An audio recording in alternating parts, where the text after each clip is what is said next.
Hi everyone, welcome to my channel Baseput. Today I would like to show you about the Tendrils cable. So today is not about the module of the modular synthesizer, but I would like to talk about one of the important things in Eurorack or modular synthesizer. That's the cable. And today I would like to talk about the specific cable called Tendrils cable. And some of you may already know the cable. It's in an L shape. And I will talk about the usefulness of the cable and how I use that in my system, in small system I'm in, and how's the tips and trick to maximize the cable. And I will divide that into like 2 layers and something like that. So hope you enjoy the video and please stay tuned and let's dive in.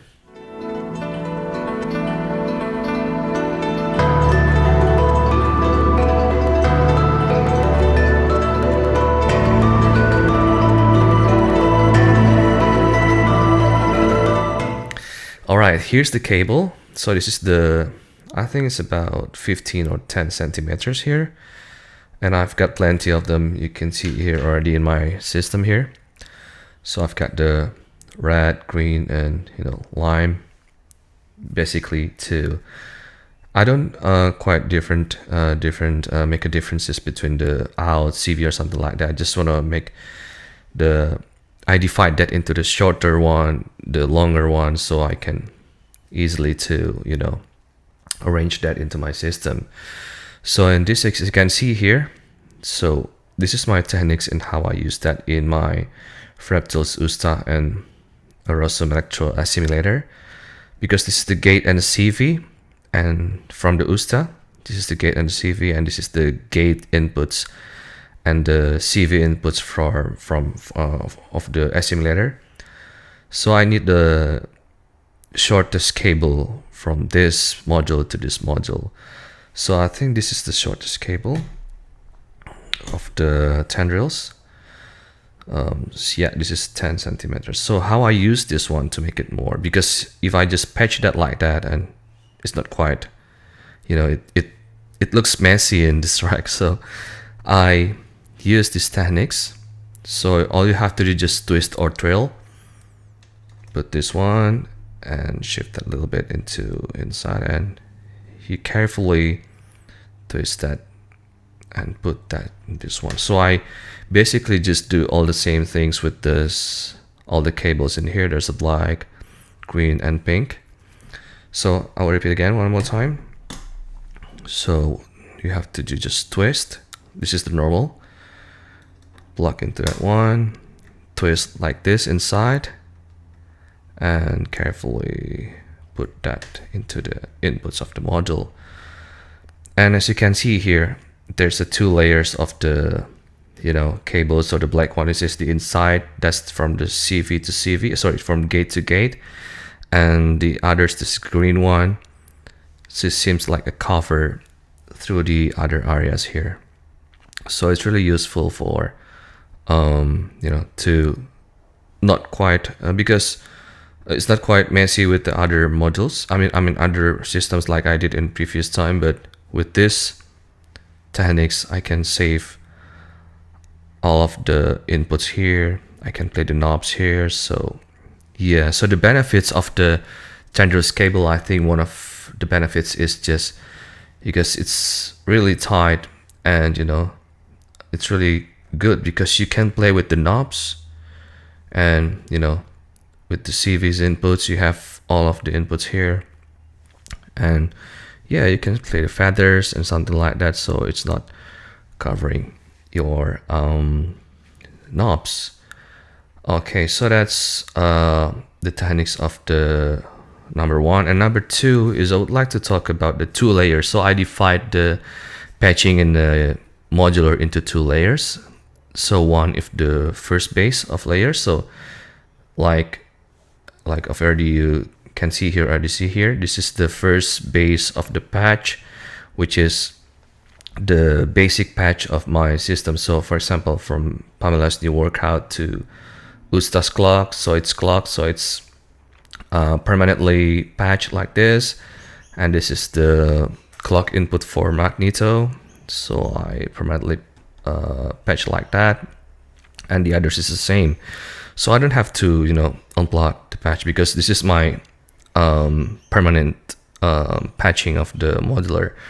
So from here to here, permanent, and this is the outputs of the assimilator to the WMD performance mixer, permanent, and there's two aux from permanent performance mixer to interference Milky Way and also to magneto. So, you know, so that's the basic patch of the first base of the patching I deal with the tendrils. So there's a second base. So the second layers of this patch is when you're doing the live patching or live improve, and I will show that in my patch already prepared here. So this is the called glitch patch, inspired by a lot of modular artists like Hypnotica, Roberto, my friends, and also Richard Devin, who play this kind of the techniques in how to make a glitch and, you know, back and forth with the pan. And I will show you that with the Tendrils here. It's really easy. Okay, so put play.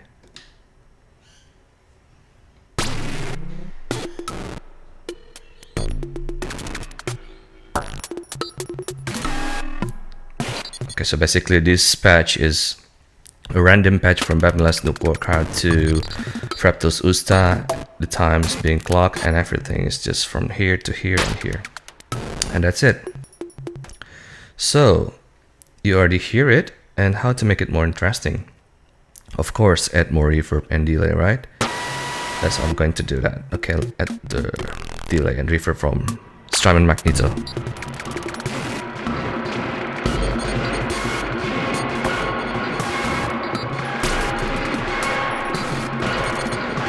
Okay, it sounds there. It's there, but that's how I would like to do some kind of live patching, the second layers of the patching here. So I will clock from that to me to the speed of the Strymon Magneto. Alright, let's do the RAS with the spring reverb of the Magneto. Alright, sounds already interesting there. Let's patch the spring reverb of the Magneto. So it doesn't matter with the bass to layer 2 because you've already have your first bass under the patch 2. Alright, let's do the one more time. Alright, let's do the repeat. From so to the repeats of the Strymon Magneto. Okay, sounds cool, right? So the first thing, the other thing I'd like to do is just to do the panning of the WMD performance mixer. Alright, so let's do this. Patching from the... Alright, let's skip this one, it's much tidy. Alright, let's patch number 2. Alright, you can see the pannings here. Yep, it's working. Let's do the rest from the number 3, I think. Alright. Let's do the other. Oops, this is the longest cable.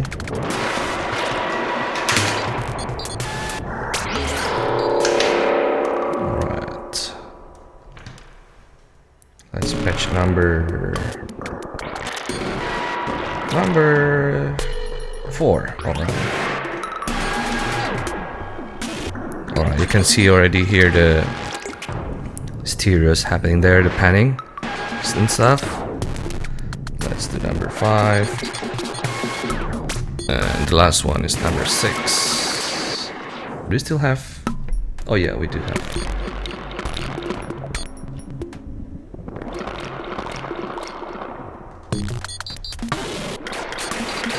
Hey. Alright, so you see that Batum is really useful in here.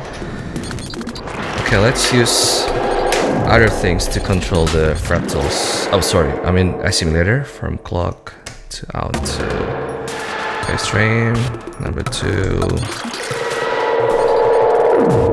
Alright, easy mate.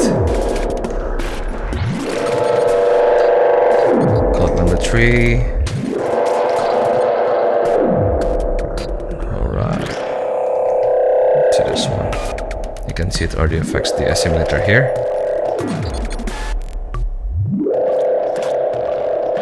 So you see that this is this cable here looks messy, but that's fine. But because that's the second layer of the patching, so you don't have to worry about that, and because it does the job.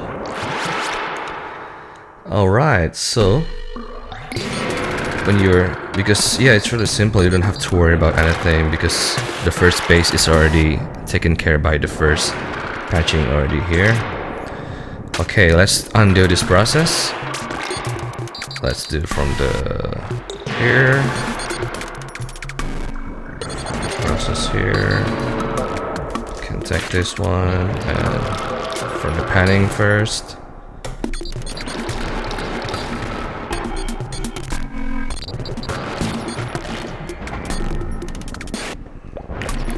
Route that into the cable, and don't forget you have to use and you have to take care of the heads of the cable. So you mustn't pull that from the cable itself, but pull that from the head. Okay, so this will make the life of your cable longer. All right, so let's plug this one. Spring and everything. Alright, so we're back to the first layer of the sound here. Yep. So cool, right? And last but not least, the last trick is just you have to move the cable in the same direction. If you notice that, same direction, because it will make your cables quite tidy, you know. And also you can see that I twist that trill, and you can see that trill. So the tips is just because it represents the tendrils, like the plants of the tendrils, so you can twist that without it's really flexible, you know. It's really flexible, and you can see here I also twist that because from the output of the performance mixer to outputs of the note farm is really close, so I twist that quite extreme here. Yep, it's really extreme. So that's how I use the Tendrils cable. It's really useful, and I like it so much in my system because it's really flexible and really is my time to do live patching, and also really saving my time with the knobs and something like that. Okay, I should stop this one. Alright. Yeah, so I think it's really useful and it's really saving my time, and you know, I think if you're really serious about the cable games, I think Tendrils is good to go. Yeah, so that's how I use the Tendrils cable. I hope you like it, and don't forget to subscribe, and please take a look at other videos in my channel. See ya, and thank you.